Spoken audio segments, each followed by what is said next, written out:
দেড় দশকেরও বেশি সময় ধরে ছোট ও বড় পর্দায় অভিনয় করে দর্শকদের মন জয় করেছেন অভিনেত্রী তমা মির্জা।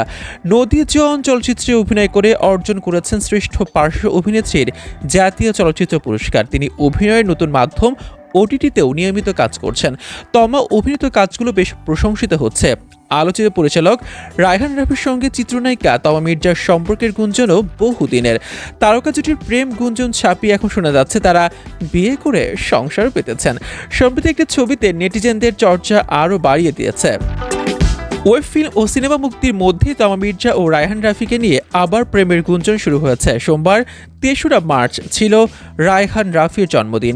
প্রথম প্রহরে রাফি কেক কাটেন তার মা ও চিত্রনায়িকা তমাকে নিয়ে। এরপর দিন শেষে রাফির জন্য একটি পার্টির আয়োজন করেন তমা। সেই পার্টিতে দুজনের ঘনিষ্ঠ স্বজনেরা উপস্থিত ছিলেন। এরপরই প্রেমের সম্পর্কের গুঞ্জন আবারও সামনে আসে।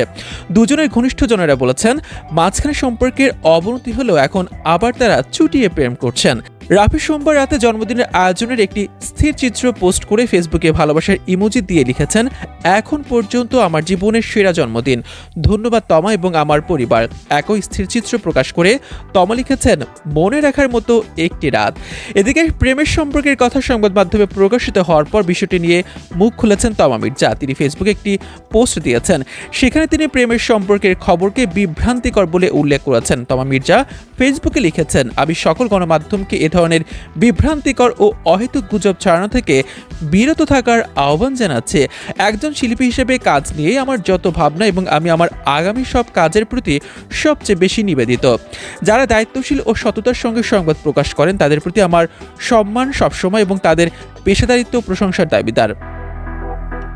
রায়হান রাফির পরিচালনায় প্রথমবার তমা মির্জা অভিনয় করেন খাঁচার ভিতর অচিন পাখি ওয়েব ফিল্মে। পরে আবার তাদের দেখা যায় ৭ নম্বর ফ্লোরে। রাফির সুরঙ্গ ছবির ময়না চরিত্রে অভিনয় করে সবচেয়ে বেশি আলোচিত হন তমা।